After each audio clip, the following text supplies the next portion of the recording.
So if there's a misalignment at the top bone of the neck that was caused from birth and just the natural birthing process, either cesarean or vaginal, it can interfere with latching, ear infections, colic, uncomfortableness, digestion, a slew of things. And that's what I'm doing as a pediatric chiropractor, is just looking for misalignments in the spine that are interfering with that analogical.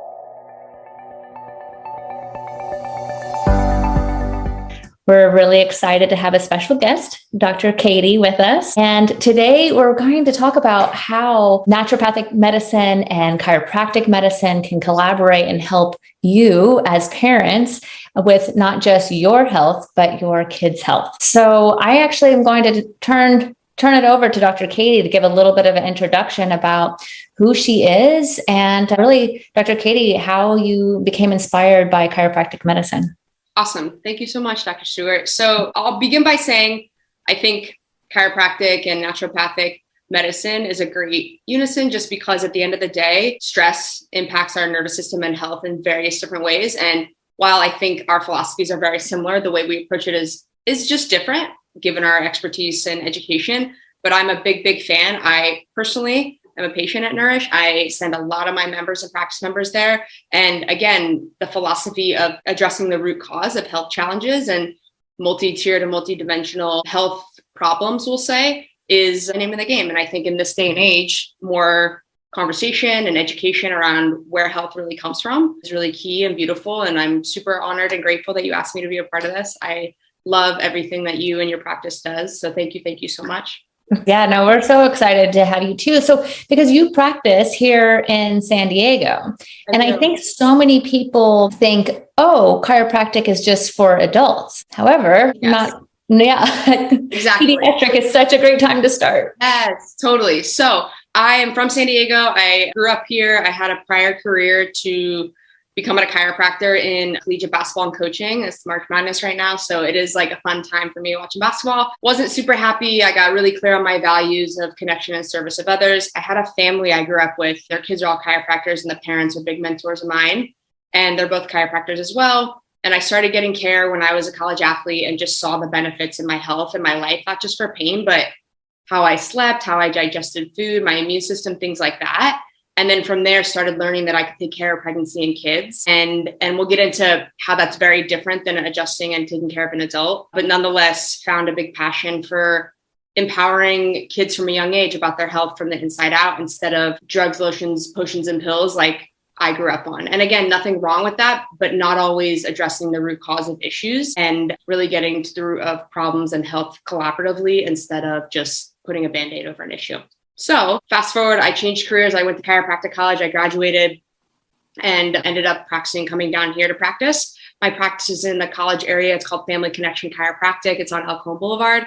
I started in Hillcrest and then slowly worked out of an office, shared a space with people, and then eventually got my own space now in the college area. And I love it because that community is full of single family homes and middle-class families, which is my honestly bread and butter of where I enjoy serving and feel comfortable connecting with people. And then also getting families care and access to affordable healthcare options when, this country, that's like a whole nother webinar, I feel like, about this country's healthcare system. So I'm really honored to take care of a lot of families. And we have a lot of families that walk to our practice, which honestly is like my dream, because we're on a really busy street, but then all the El Cajon Boulevard behind our practice, it's all family homes, and there's a school right near us and a church and a bunch of playgrounds. So it's a really beautiful community to be a part of. And I'm honored because I grew up like 8 minutes from there. So I literally drive through the streets to my practice, which is really cool. So that's like the short version of how I became a chiropractor.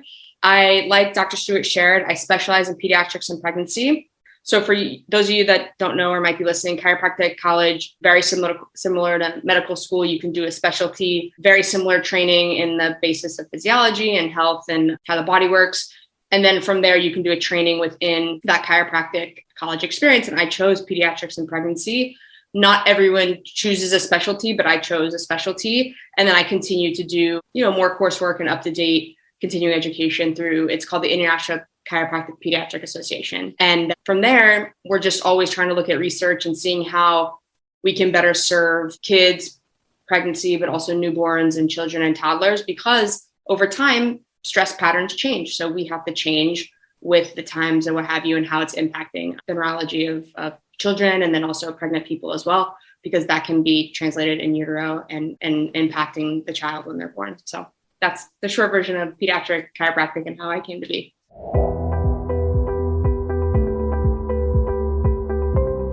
Could we kind of walk through maybe like ages and stages and say, here's where I would think about not only prevention or certain conditions that I would do, or when to think about chiropractic? Because I'm thinking that there's probably going to be a lot of the parent members who are going to be listening to or watching this on demand, is that they're thinking, oh, I might know a friend or a family member, or I myself might be pregnant, or I have a newborn or a teenager. So I'm almost wondering, kind of going through and saying, all right, what should not only us as providers, but also parents be thinking about in terms of preconception, postpartum, and then kind of moving through pediatrics? Yeah, great question. And I'll start with just so people can understand, because I think as parents in a lot of the mainstream medical system, they're like, here's the issue, here's the pill later.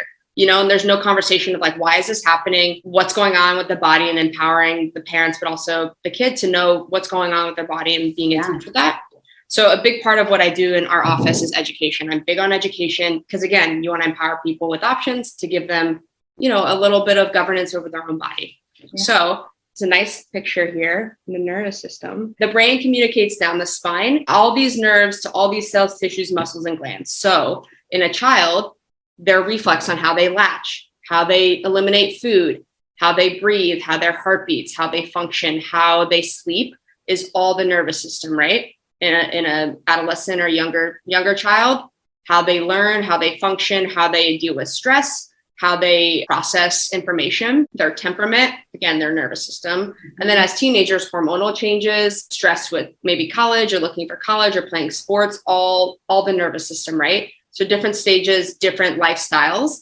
But the goal of a pediatric chiropractor and a family chiropractor is essentially to look at the spine. This is the upper neck area. And this is the top bone in the neck, the skull and the top bone of the neck.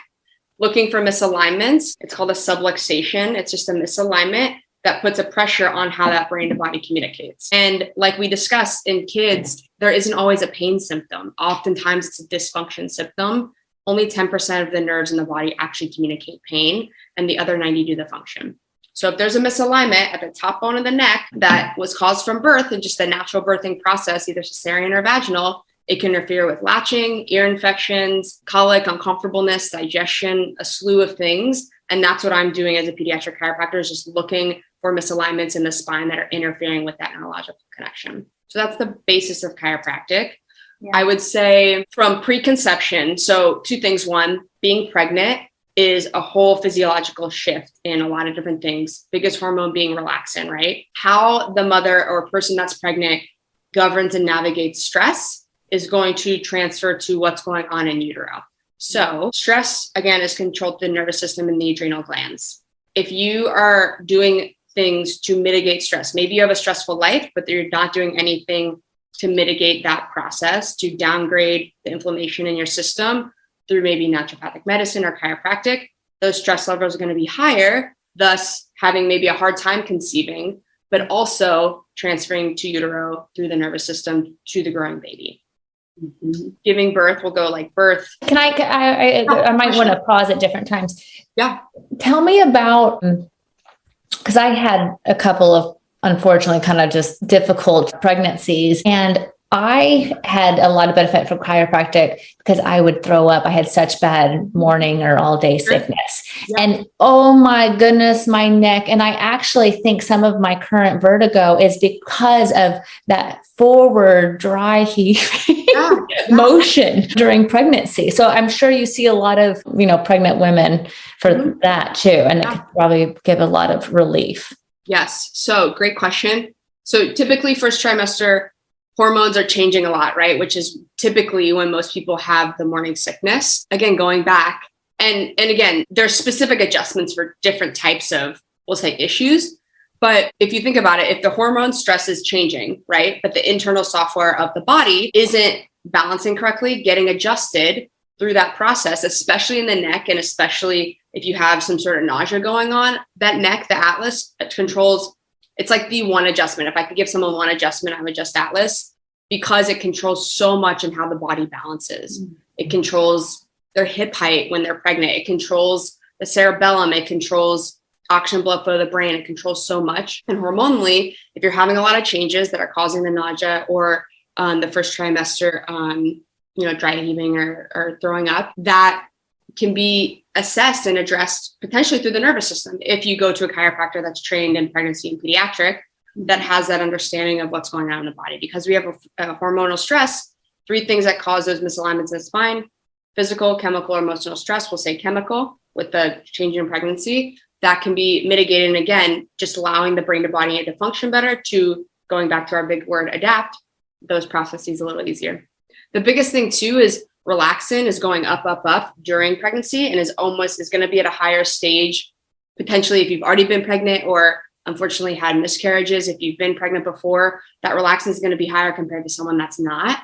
So from there, relaxin is going to now make that spine misalign more, and especially in the hips.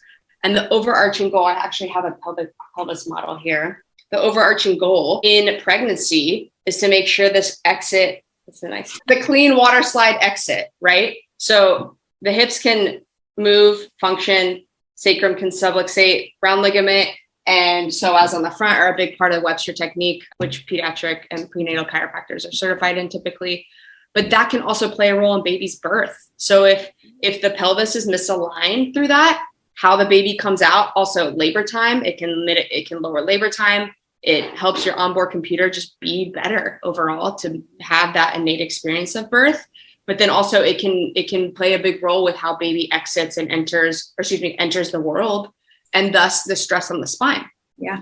So Dr. Stewart, that reminds me when I was pregnant with my oldest and she was breech, and I was doing everything. And Dr. Stewart, good old sidekick back then, she was along for the ride in all of my hormonal challenges, but then also with trying to figure out, okay, is there something that I can do to shift her position? Can I work on, that pelvic opening? And I actually ended up doing that with each of my 3 kids, not the other 2 weren't breech, but trying to say, okay, what are the things that I can do, whether it's from how I'm sitting throughout the day to the adjustments that I would receive. And so I think it is important that there is more acknowledgement around, the Webster technique, or knowing when we're going to be able to refer to that. And patients know that, or parents know that there's options. And I think that's the big thing, is us making sure that we're having those conversations, but then friends telling friends of,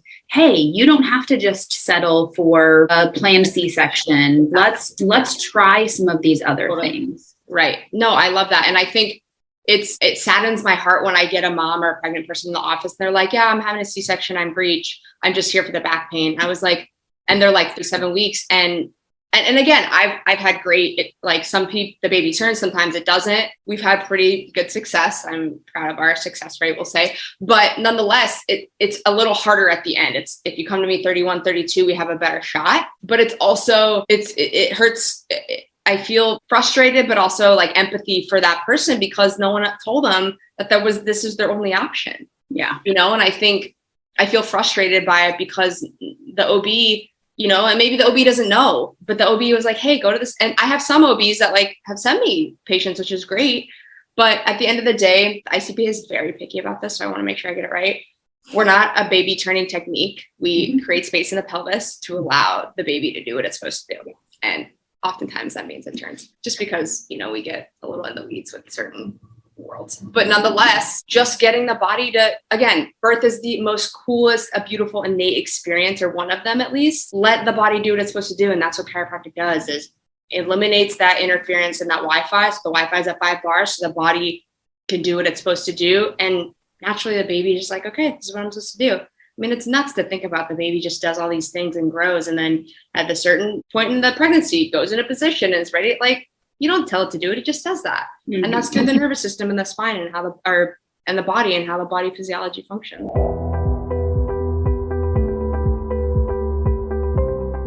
And unfortunately, with my oldest, I didn't find out she was breech until I was 30, 38 or 39 weeks, Dr. Stewart. And so I had a very narrow window of, can we see if magic can happen? And unfortunately it didn't, but it allowed me to try, to experience something and to be able to be an advocate for my patients now about options and to be able to say, okay, what can I do in future pregnancies? What am I taking away from this? So that way things might not go that same direction in the future.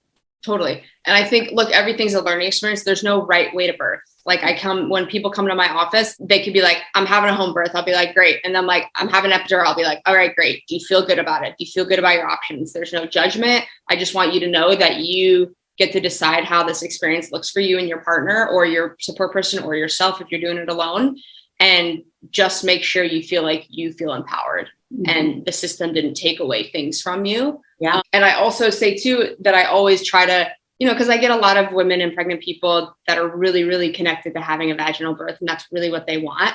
And trying a little bit to help them be open to like, hey, I know this is your birth, but at the end of the day, this is baby's birth too. And baby is super smart already. And they're going to have a reason and they're going to have a process around potentially maybe not coming in the world vaginally. What does that look like for you? Is that something you can, explore and try to get peace around? Because at the end of the day, like, that's just how it is. And sometimes, and I know there's a lot of emotion attached to it. Believe me, I can empathize and just trying to create a space for what that looks like. And there's a lot of factors that go into play of why, baby lines up transverse breech or head down or what have you. So I really like that perspective of saying we as, that birthing individual have a plan. I think all too often, and I can say that I did this myself as well, that there's a lot of grief that goes into why did my body fail me in this way? Why was I not able to birth the way that I wanted to birth?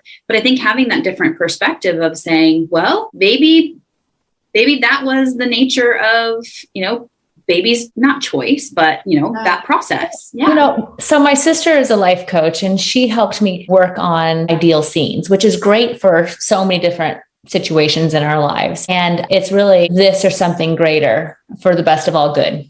Because sometimes we don't know what the best is, know, and sometimes hindsight, it's like, wow, okay, this makes sense now. It wasn't my ideal scene, but there's also the possibility that there's a bigger, greater meaning or intentions.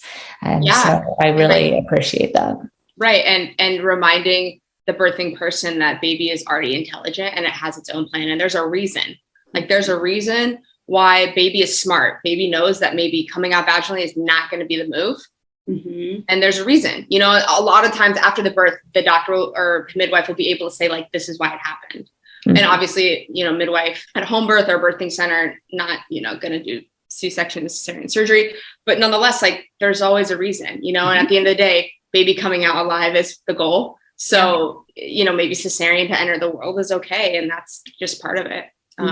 But I will say that the birthing process is very stressful on the spine in general, whether vaginally or cesarean. I've seen a big, we'll say statistical higher end, of cesarean kids with asthma for two reasons. One, they miss out a bit on the immune system flush or burst when the baby's born vaginally, but also coming out of the pregnant person and mom's belly, they get picked up in the mid back, and that's the area that the nerves go to the lungs. So a lot of times parents will bring their kids in for asthma and I'll say, were they cesarean? They're like, yeah, how'd you know? And I was like, I just had an inkling. But I'll explain that mid back area is really, really big with how the lungs develop and just, again, adapt to its surroundings of dust, all the things. So I saw Dr. Gordon light up there. So I'll let you. No, I'm just saying that's interesting. I've never heard that before. So common pattern C-section kids with like asthma or immune system stuff. Yeah. So my second, he was born by C-section and he has asthma, but I've never, and he's seen a couple of different chiropractors and that hasn't ever come up before. So yeah, that's really interesting. Yeah. I mean, I think if they're, I think if it's just it's a pattern and maybe I don't know. I think ICBA has like a data. I see an article on one of like the correlate. I don't remember where. I think it was like ICPA or something. But yeah, I know Dr. Gordon, you had asked the different phases of like what typically people see. So I would say, actually, before you move on, I actually just to recap, because I'd like just to say, okay, things for our parent members to keep in mind. Great. So for pregnancy, like maybe what are like the top things? Just like if you're having this, keep in mind chiropractic. So for pregnancy, breach or transverse, some sort of like malposition, morning sickness, around ligament pain. So that's pain. I'll stand up like usually in the front right here. Sciatica, any sort of back or hip, or sometimes just naturally that rolling forward, that mid back pain from pregnancy, the postural changes. How about heartburn? Yeah, heartburn. I see a lot of heartburn. Things like that. Yep. Yeah. Because a lot of times I can do some stuff in the front with diaphragm and also like the esophagus, but also the mid back area. Those nerves go to those organs. So often very much like a release we'll do in the front with diaphragm and esophagus to just, because they get stuck sometimes on the diaphragm as the belly gets bigger. I've also had a big flux of people trying to get pregnant that haven't been able to get pregnant, that have come to the office because they're realizing that stress brain connection of the body just lining up properly, like neurologically, to be like, okay, the stress is like a little bit mitigated. We're going to get pregnant now. Because if people have fertility challenges, they've done all the things. A lot of times it's just some emotional stuff that they're processing, and chiropractic helps them navigate it a little bit better. Because it just essentially puts the body in that parasympathetic chill space to navigate that stress a little better and less impact imprint on the body. Yeah. And then overall, I would say if you're pregnant, having the most optimal birth you can, that's what I would say is this is going to help you.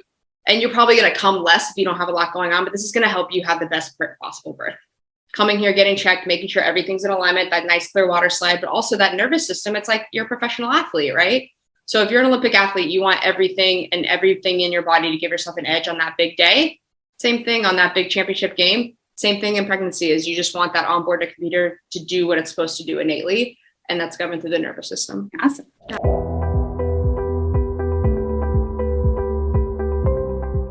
So then let's move to newborns. Okay, great. So biggest stress I would say on the newborn is probably in the neck, especially if they're born vaginally. The analogy I like to give is most babies are born, 6 to 8 or 9 pounds, right? So when baby's born, nurse or midwife or whoever it is takes a baby, wipes the baby down, then brings baby back or what have you.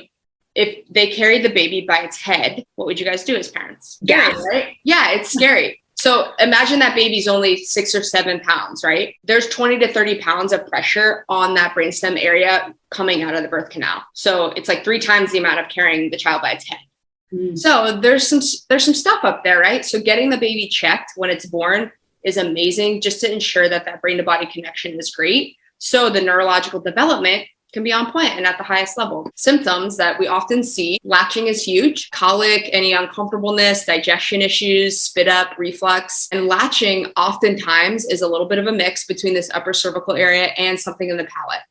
So lip and tongue ties have become very, very common in our culture. That could be a whole other webinar.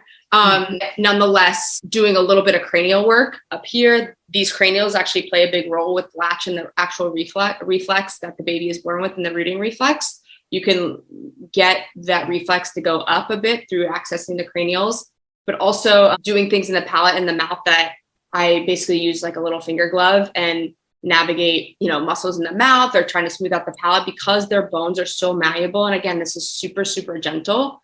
It's about as much pressure that you would maybe check the ripeness of a tomato. It's super subtle and super gentle, but because their palate and cranium and skull neurology is so fresh, a little bit of intention and a little bit of pressure and a little bit of it's hard to describe, just like pushing it to go in a certain way or encouraging the nervous system and the neurology to do it in a certain way can help cement it. And once a kid gets it, a lot of times the kid's like, okay, I got it. So overall, just trying to get the body to function better. Digestion is huge, constipation. That's a big one that we'll see. I would say those are the top ones. And then I'll get a wild case once in a while with baby has like a ton going on, like just a lot of birth trauma. How about like dysplasia? Yep, hip dysplasia, sure. And oftentimes that's a rudimentary check for breech babies. They'll usually do an ultrasound to check. And just trying to attempting to get the sacrum on the backside just align better so the hips can start to heal and get in a better space. Talking about how the adjustment is so, so different from an adult. So I imagine from as parents, manually adjusting a newborn is scary. We don't do that. It's super subtle. like I said, it's about as much pressure as maybe I've like touched my eyelid or check the ripeness of a fruit or tomato. It's really subtle, and I can actually do it when I'm holding the child. You wouldn't even really know, but can have a world of difference on them sleeping, digestion, functioning, latching. Latch has been a big one lately that I've seen in the office. But then overall, just getting their body to function better. And I think it's a little bit of a different conversation around, can we get the body to work how it's supposed to work naturally instead of just giving a medication right away? And sometimes the lip and tongue revision are needed. Totally. I have a really great referral for that. And lactation consultant after is great, but sometimes it can be avoided, or the combo together can be really great. That's usually what I see is they do get a lip or tongue tie revision. And then we just help support that healing process and neurological cementing with the chiropractic care. And that's one of the things that I recommend in my practice is that if I have, so we will do frenotomies here in my practice, but it is a part. So we refer to craniofacial, we refer to, craniosacral, we'll do myofunctional therapy. We refer to chiropractic because it has to be that collaboration. And I think that the more access that parents have, or just knowing like, okay, it doesn't just have to be this one thing. Here's another option that I have, or I can do in conjunction with, is huge. To really increase the chances for success. And in a timely manner too. So that's what's so awesome too about collaboration, is that it's we can all, help speed up that recovery and healing time. Yeah. Right. And I think too, at the end of the day, especially for a new parent and a chest feeding or breastfeeding mom, breastfeeding is a really desirable experience for a lot of new parents, and they're already maybe not sleeping. They're overwhelmed as a new parent. So how can we give them more resources? And they're feeling frustrated that they're just trying to feed their child and it's not working. I would say Latch is probably the biggest collaborative experience that I've, have in the office between a pediatric dentist, a lactation consultant, and myself, just working within those three, because there's a lot of little things. And at the end of the day, we know the research around breastfeeding children end up being healthier and stronger. But if there's a way to create that bond with the birth parent, or help strengthen that experience for them both, that can be huge. And just the things that the child gets from actually breastfeeding and not having breast milk from a bottle are really important too. So, and I want to say this too, no judgment, because this can be a very potentially shameful space and topic for new parents, that if you choose not to breastfeed or if you weren't able to, totally okay. But acknowledging that this is an emotional experience for a lot. And I think giving them the most resources as possible to try to make this experience happen for them, if that's what they want, is really, really, really important. So what does a pediatric exam look like? So you were talking about the amount of pressure, that it's really subtle. What would a parent expect to see as a part of assessing if that baby or newborn does need an adjustment? Yeah, good question.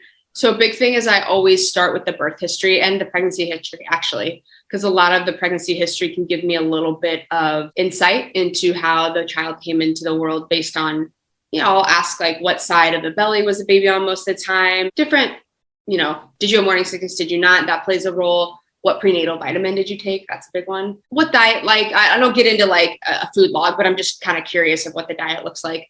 And then the birth history, big time. Was there epidural? Was there not? Was there quarter on the neck? Was there not?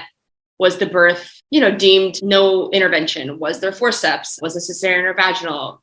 Those are just kind of the starting questions. Did the baby latch right away? That's a big one. Was the baby able to be put on you right away? Because that's going to tell me too, if they had a stress response, if they were away from birth parent for a really long time, that's going to be different in how I approach them. I'll probably adjust the baby on one of the parents or the birth parent or mom first, because again, in utero and how you come into this world is huge. I've done some things to get the baby to unwind if there's some neurological, we'll say, tension in the position that they're most comfortable. So a lot of babies, because it's a protection mechanism, they're going to sleep like this, or they're going to sleep or be in a certain way. And it's interfering with latch and other things. So I'll actually adjust them in that position to support their system and unwinding, to try to become a little bit more calm and in that parasympathetic. I imagine you see a lot of multiples for twins and triplets that were probably, little. I mean, I don't know what it is. I think growing up in San Diego, I'm gay, so I'm very open about my life and what have you. And I think all my friends are now like married with their wives and what have you, like same-sex partners, and they have twins. So I become like the gay twin chiropractor. Like it's like a weird theme in our office. Like if we have twins, it's usually like a same-sex couple. It's like, oh, okay, like another, whatever. So it's just funny that way. But it makes sense. I mean, with fertility treatments and Totally. and women are having kids at an older age. Yeah. And so we're seeing more twins or double births. I haven't had triplets yet, but I've had a bunch of set of twins. Yeah. And it's cool to see, like, from a clinical space, their patterns are so different. Like the stuff that they have is really, really different. You mean like from one sibling to the next? Mm-hmm. Yeah. Like one, like if I have two twins, like one will have like this stuff and one will have this stuff, and in their spine, it's just different. And it's like first kid, second kid, who came out first, that kind of thing. Mm-hmm. So that's just the history of what I do with the parent, trying to understand. And I'll also watch the baby too. Like if mom or parent is holding baby, like what are they doing, and try to get a sense of what their experience of the world is. From there, typically if it's latching, I'll want to try to see them latch. I have a little bit of training. I'm not a lactation consultant. I don't want to take that away from people that have done that, because I know it's a lot of work, but I have a little bit of training just from my lactation consulting clients and friends of how they latch and how their neck and what their jaw is doing. So I'd like to see that. Oftentimes I'll adjust the newborn and then have them latch right away and show mom or chest feeding parent how to navigate some things at home. And then we'll get baby either on a parent, like on their chest on the table, or on a pillow or blanket or what have you that I have in the office. And we'll do a bunch of reflexes. So I'll do Grass, Palmer, rooting, umbilicus, Babinski, just to see how their neurology is firing. And the way I explain, because a lot of parents don't know what reflexes are, you have these reflexes that you're born with, just like the one that, when you go to the doctor and you hit your knee, that is just the body's way of communicating at such a young age when they can't speak and experiencing the world. This gives me an understanding of how fast their neurology is firing and their brain to body connection is working. And if there's one side or the other that's lower, it just tells me that I need to investigate more. I don't want to worry a parent if I don't think I need to, but they'll hear like, oh, it's lower. And I'm like, no. It just tells me I need to look more in this area. And especially with latch, like rooting, you'll usually notice one side or the other. And it usually corresponds with stuff in the upper neck and the ability biomechanically to turn the neck to favor one breast or the other, or not being able to actually get that suckling reflex. And then we'll palpate spine. I'll talk through a lot of my intake. I'll like start to do the exam and I'll ask more questions as I find certain things. That probably helps allow everyone feel more comfortable too.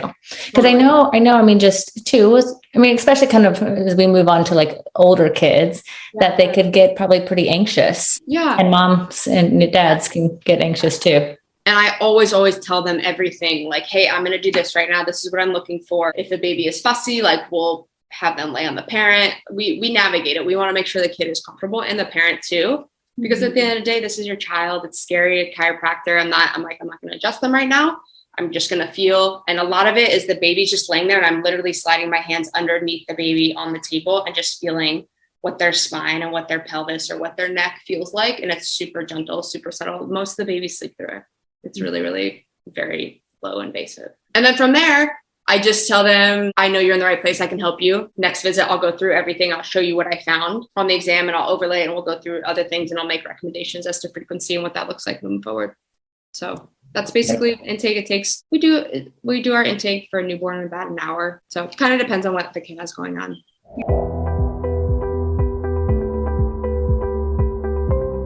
When would you both refer for chiropractic care for kids? So let's the next ages and stage there. I know, off the bat, ear infections is probably a pretty common one that you see, huh? Huge. It's huge. And usually there's a history of latching issues or favoring one breast or the other, because a lot of times it's atlas. The first bone in the neck is misaligned, puts pressure in the eustachian tube and how the ear drains. And also immune system. Atlas is huge with the immune system. So it's two things: bodies biomechanically having a hard time adapting, but then also their immune system overall is having a hard time adapting to the things that they're coming in contact with. And then we'll check in on and ask them, how many times, antibiotics, non-antibiotics, what that looks like, because high antibiotic usage, as we both know, can mess with the gut and then now just make you more predisposed to another ear infection, what have you. Ear infections are huge. I would say kids with random, I had a kid in chiropractic college with JRA, juvenile rheumatoid arthritis, just this double debilitating, just uncomfortableness. And I'm sure from your perspective, you can look at labs and do so much cool stuff. That's 100% when I would send like a naturopath right away. But getting their nervous system to calm down in my office through chiropractic and a lot of low force adjusting that I do can prove to be really great. Other kids, I would say headaches. And again, maybe not in the newborn or toddler phase, but as they get older with technology, like migraines, headaches, I've seen kids young now with migraines and headaches. And I'm like, oh my gosh, that's nuts. But because the tech neck.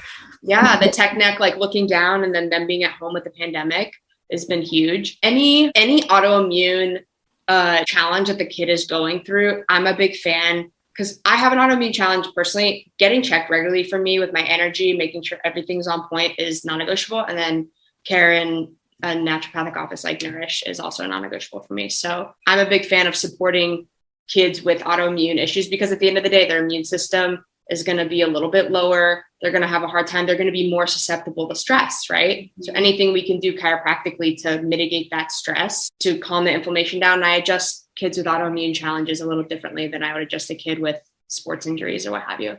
I would say those are the big ones with kids. What about, so I like when I'm doing my pediatric wellness exams, I'm looking at, not only for signs of scoliosis, I'm looking at those rounded shoulders. I'm looking at ear height. I'm looking at hip height. I'm looking at in toeing or out toeing. And those are oftentimes where I'm saying, hey, this is something that needs to be addressed before those pain responses show up, because I think that's the biggest part is they say, well, my kid's not complaining of hip or knee pain. Okay, good. Let's try to keep it that way, because once we get that pain manifestation, then it's that uphill battle. So those are also ones that I think of for kids too. Yeah.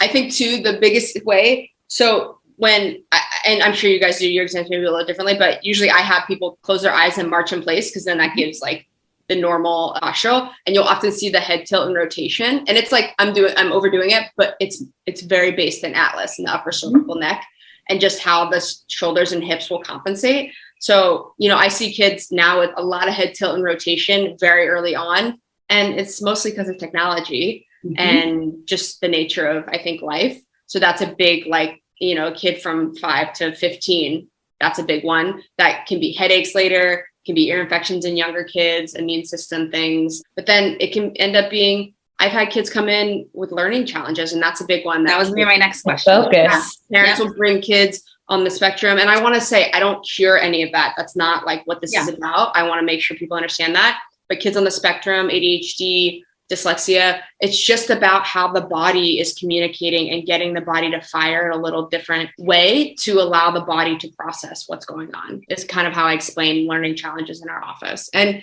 a lot of times it's getting the system to regulate. So, and oftentimes in ADHD, you have two systems in the body, and I'll use a light switch analogy. So parasympathetic is that chill space.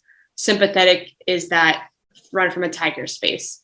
In ADHD, most experiences for kids will say, and again, I'm not big on diagnoses, but in that area, kids that are diagnosed with ADHD or ADD have a hard time regulating between those systems. So chiropractic gets their body into parasympathetic a little easier and allows their body to adapt in those situations at a lower level of chill than up and down, so to speak, is how I would explain it to a parent. I would imagine that's very applicable too with mood and irritability and anxiety and depression. Emotional regulation. Yeah, all of it. Yep, exactly. Yeah. I mean, I've had, I'm trying to think, I think the kid was 13 and the parents came in, they were like, hey, he got diagnosed with depression. We want to try this before our medication. I was like, great, let's do it. And ended up sitting him here, and then they moved, and I think ended up going to a chiropractor and a naturopath. And I was like, when you move, I think we should do this and naturopathic. And it was like gut stuff, and it was great. And then they avoided putting a kid on SSRIs at 13. Like that in my brain is like a win. Things that I wrote down too, just for our parent members to keep in mind, are things that if your kid has new vision changes, keep in mind. It could be subluxation, bedwetting, and difficulty sleeping. A girl I went to chiropractic college with, actually, I always like to tell her story because it's a great story. She wet the bed till she was 14. Wow. And a chiropractor changed her life. And she was like, I'm being a chiropractor. And a lot of times it's sacrum. So S2 is big with kids in bedwetting. It's right in the middle of the sacrum. So if it's misaligned, it just does the nerve to the body's ability to void or hold urine. So it can be, again, a game changer for the parents, but also the kid's life. If they're getting older and they can't sleep over at friends' homes because they're embarrassed, that's tough. How would you do that type of sacral adjustment? Would you use like a tool, like an activator, or Yeah. So I actually use a tool called an integrator. I do what's called torque release technique. It's called TRT. It's a little bit. Do you have one nearby? I don't. I'm at home, but it's basically looks like an activator. It looks like a little activator, but it has a little bit more twist and a little bit more like function to it. And torque release technique, I just explained, it's kind of like chiropractic in HD. It's a little bit more, I think, specific. I've seen better results in my office. It's a tonal technique, so I'm not adjusting around pain or fixation. I'm adjusting around where the nervous system tells me to adjust based on your neurological leg length. And I do it on kids and I do it on adults, and I don't manually twist, turn, crack, pop, any of that. I'm trained in that, and I've done that for years, and I've actually transitioned my office in the last year to torque release because it just gets better results, and I've seen people hold longer.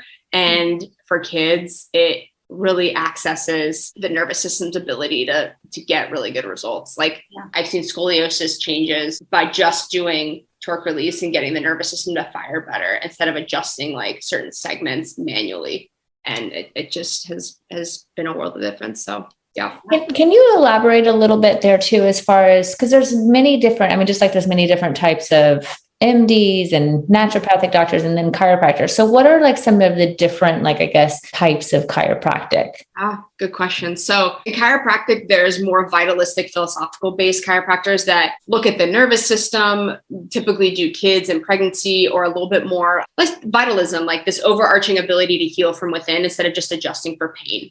And then there's more, we'll say, I don't know how to say it without, they're just a little bit more pain based and a little bit more symptom based. Because in my brain, like you walk in, you're here to get checked regardless if you have a symptom or not. Yeah. And I'm biased, but I recommend care regularly, once a week or twice a month. Everyone's body's a little different. And some people twice a week, like depending on what's going on in their life. But some chiropractors are like, yeah, once you're out of pain, you're good. And that is not my approach, nor my understanding or philosophy. And it's very much based on probably where you went to school and then also your training. So my training is in kids and pregnancy. I will adjust my child the day it's born. I will adjust them regularly, regardless of symptoms. Mm-hmm. If they're before a sports game, if they're coming down with a cold, anything like that, maybe they get adjusted extra, but they will get checked regularly just because I know their nervous system is the basis of their human existence. And when they're clear, they function better, period. And some pain-based chiropractors don't approach chiropractic that way. So those are, I would say, the two basis. And I think it's too important, not just to know the type of chiropractic, but then to know who you are as a patient too. Because if you're like, you know what, I can't come once a week, or you know what, I'm going to be, or I can just get my kids or my husband or whatever in once a year. That's something else too. It's like, know thyself. No, totally. And we have options for all the people. Yeah. And I always say, like, I'm biased. I'm a chiropractor. Like, this is my lifestyle and my philosophy on life and how I do. This is my recommendation for your stress twice a month, or what have you. But we're always here if you need us. And if this doesn't fit for you, totally okay. So. And that's what even with, and I know Dr. Gordon too, is like a lot of times it's like, we just got to meet the patient where they are. Mm-hmm. And so sometimes I see patients very regularly. And then sometimes, it's like, hey, this is at what makes sense as far as the pacing of all of this. Because sometimes healing can look like a speedboat. And then other times it's like, it's actually really quite, as long as we're moving in the right direction, a canoe works just as well. Exactly. And no, like if I see people when they're pregnant and they're like, when can I get the baby adjusted? I'm like, I could come to your home after. Maybe they're having a home birth. I go to their home, regardless of symptoms. I adjust the kid the first or second day or at the home birth even, like, and then there's some, they're like, yeah, we'll bring him in if the kid has something going on. I'm like, okay, sounds good. So, it's different. And we really, as you know, you take care of lots of different people, and Dr. Gordon, you take care of families. Every family is different. Mm-hmm. And there's a lot of things that go into that decision. And at the end of the day, we just want to give people options and create a safe space for families and their kids to feel seen and supported and empowered. Yeah. What about the different styles in terms of, there are some chiropractors that maybe only adjust C1, C2, don't adjust anywhere else. Some that are doing that manual adjustments versus tools like the TRT or activator. Can you kind of touch a little bit about that and maybe when you would consider one type versus the other, versus maybe some considerations of like, hey, this is a contraindication to that style or something? Yeah. Yeah, great question. So there's what's called upper cervically based or upper cervical chiropractors in chiropractic. And within that umbrella, there's like a bunch of different techniques. I will say that all chiropractic works. One's not better or good. Upper cervical tends to attract a different type of patient. One, very neurologically intense things, MS, stroke, major car accident, metal, neck surgery, like all the things, right? I actually had neck surgery a couple years ago, ironic because I'm a chiropractor. And now I don't get manually adjusted in my neck. I see a TRT doc or I get NUCA upper cervical. And once I found out I had a herniated disc in my neck and was trying to do all the things, I stopped getting manually adjusted in my neck. So that is a contraindication. And I've seen kids with herniated discs that now that I do TRT, I'll typically say like, let's give this a month and see if it improves. Because neurologically, a lot of times people have herniated discs and have no neurological symptoms. So the body's just super cool and dynamic like that.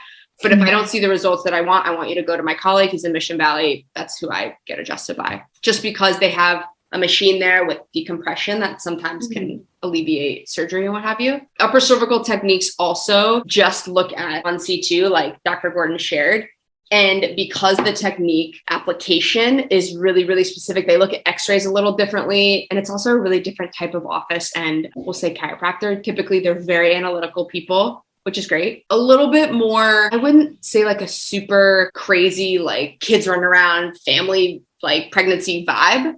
And I think like me and my really good colleague, Dr. Steph Williams-Libs, we had this conversation because we're very upper cervical philosophically, but it's hard to see pregnancy in kids and just do that technique. So typically upper cervical offices are not family like kid offices because you miss out on sacrum and doing the Webster, like all these other things that sacrum is really big with kids. Yeah. So, it becomes, there's like within chiropractic, it's an interesting, like we'll say conversation around that, which I'm sure in naturopathic medicine, you guys have similar, we'll say sword fightings. But yeah, it can be super great. And I often refer, I'm big on the referral. Like if we're not getting the results that I want in my office or I foresee, give me a couple months, like I will send you. I just had a guy come in with a herniated disc and I was like, let's give this a shot. And if not, I'm going to send you a colleague. When would you, since you were mentioning x-rays and they're kind of looking at it a different way, when would you, because there are some chiropractors that won't do any adjustments until after imaging and others who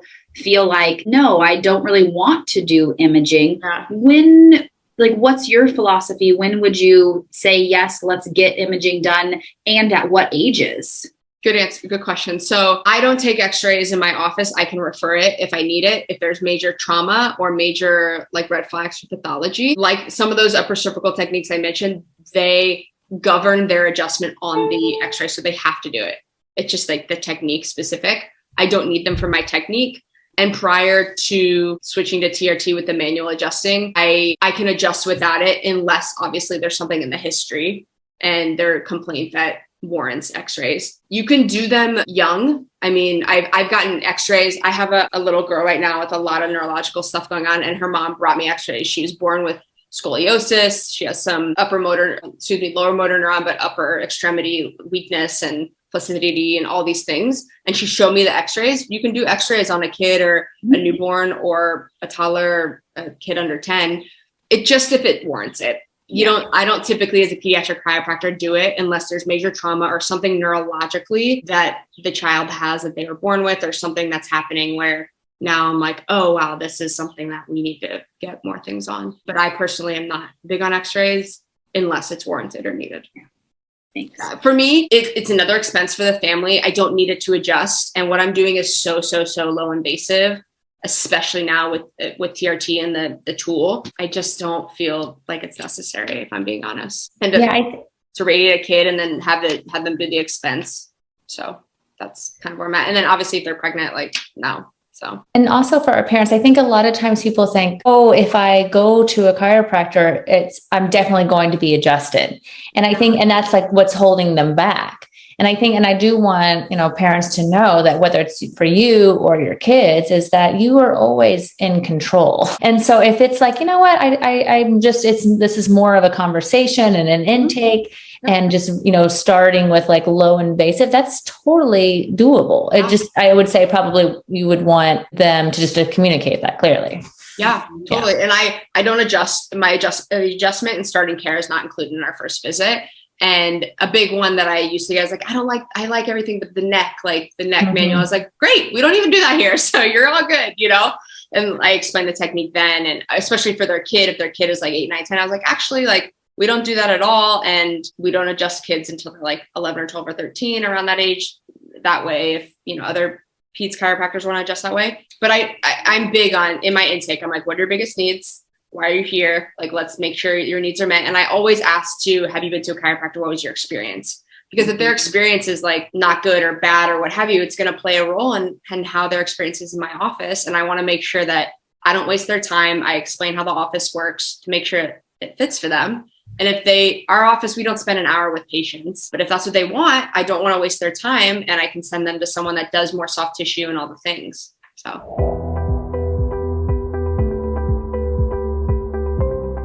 What would be the top 3 things that you would recommend for parents to do, either for themselves or their kids? So give me top 3. Chiropractically? Yeah.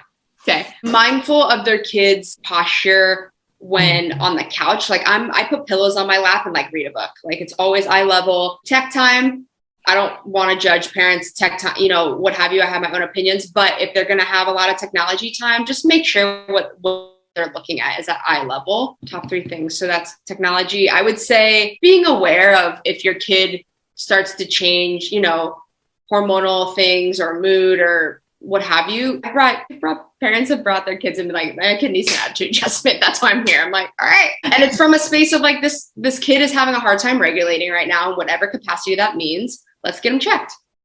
Great. And then also if they're an athlete or they're into sports, getting kids, I wish I was an athlete. I wish I was checked my whole life. My health would be so much different.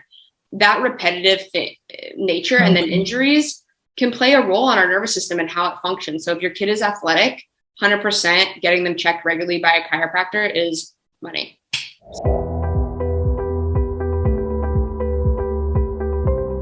The neck down situation, like looking down, it disconnects the kid from life in general. It also puts a big stress on their spine and upper cervical spine. Eventually, like headaches, ear infections, all the things. Not do.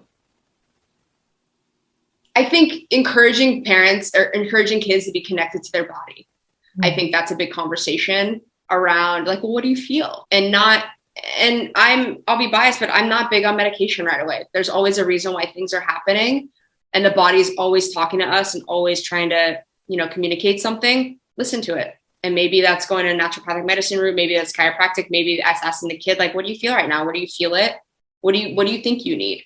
And having these conversations instead of like, oh, you have a headache, like here's an Advil. Press it. Yeah, just trying to envision the kid like, I need a nap. I think I need to like take some time away from like all the family time I've had. Like for a 12-year-old to say that and have like some recharge time, that's huge, So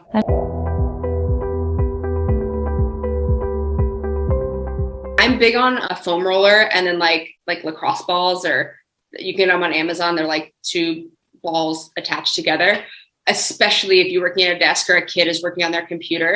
This area, subscap, right underneath the ribs, is super tender and actually can really be big with getting the traps to relax and back and down. Mindful if you're a breastfeeding parent of your positioning, or if you're a parent, like the kid is going to see your habits as well. And then using like lacrosse ball on the pec muscle against the wall could be really, really huge, just from a space of opening things up, because we do this all day and look forward. I do this for I look down all day. I look at people's spines. I am forward all day. So just being mindful of getting, the child to get in the habit of doing that maybe in the morning while you're making breakfast or when they get home from school. It's just like a recharge into transition into doing homework or what have you. I think getting in a habit of self-care early could be really big. I mean, I do it every morning.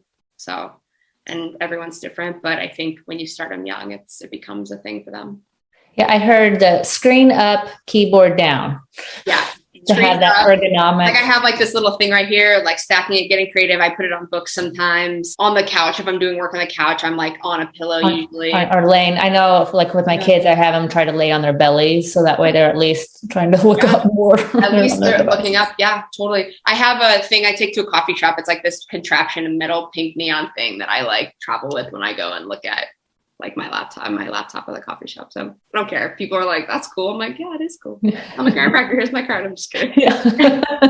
No, it's true. I know it's so funny because I don't know what this, I think I got this on Amazon too, but it was just like this nice, like neck, like a little bit of this pillow, and there's all sorts of things that I just enjoy. And it's funny then, I'll have people come to the house and they'll like, it's like show and tell. It'll be like, oh, this could help. There's another thing too, is like anyone, even a kid, but even you adults or parents, just laying your neck up the end of the bed for like a minute or two at the end of the day, just to open up the neck and the curvature, because most of us do this all day, can be super helpful too.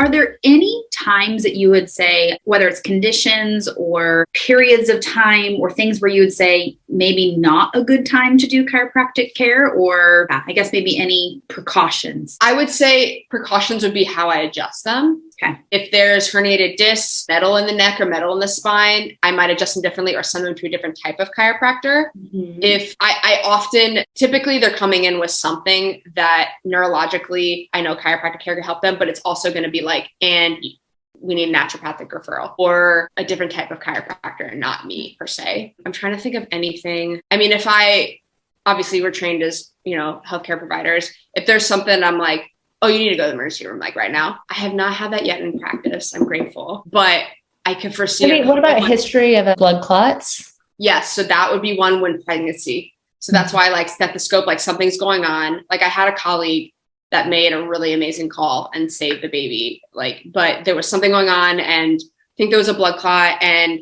she basically auscultated femoral artery, and she was like, oh, you need to go, like right now. Like that situation, like you're not getting adjusted, you're gone, like like, mercy right now, so that kind of thing. History of blood clot, it now do TRT. And if they have a history of blood clot, but they have other things going on, I'm going to ask them, like, are they on medication? What does this look like for them? Where is this governing their life? I don't manually, I know the big one, like the contraindication is like the manual, like stroke or what have you. I don't manually adjust the neck. And when I did manually adjust, I wouldn't adjust their neck that way. I'd use an activator. But as a whole, I want people, I think that chiropractic is incredibly valuable medicine and safe. And I think a wonderful, wonderful option, and can affect so many great things. I always say that my malpractice is lower than most people's car insurance. That's great. Like, it just means like, it's pretty safe. Yeah. No, that's wonderful. Yeah. And then one thing too, go ahead. I was going to say, as a parent listening to this talk or having this conversation, I'm already thinking about all of the different reasons or indications for my kids continuing to see a chiropractor, and again, as Dr. Stewart was mentioning, trying not to get overwhelmed with, because there are so many things, of just saying, how can we incorporate this into our day-to-day? And so I really appreciate some of those home tips of, really talking to our kids about the importance of stretching or body mechanics and things that are really going to sustain them throughout their lives versus just the appointment time of the actual adjustment. So that's huge. I appreciate it. Yeah, you're so welcome. Thank you for asking great questions. I love that you guys are also parents, because you see like the dynamic of all that. Yeah. And I just want to throw this out there too, because I can't help. I want to keep going because there's so many things for us to talk about. But personally, having multiple sclerosis, I am on a mission and self-realization that our nervous system can heal. And I think, unfortunately, so much previously, there was this like, oh, your nervous system, if it's damaged or whatnot, it's not going to regenerate. And there's like, that's it. It's only going to decline from here. But I'm out to say there's options, and we can heal and we can regenerate. And so I love anything that we can do to help increase our chance of success is so empowering. And for someone like me, it means everything, to have that outlook that our nervous system can heal. Well, thank you for sharing that. I don't imagine that it has been an easy journey for you, and having that faith and knowing and empowering ourselves with options and data, I imagine can feel really good. And I'm so on your page. Like, the body heals some crazy cool stuff and crazy hard stuff too. So just putting it in the right position to do so. Yeah. And staying with it. Yeah. That's the thing too. Like a lifelong journey, unfortunately, but that's health. So exactly. It's a lifestyle. Yeah, it is. Exactly. Cool. Thank you so much for having me. Thank you.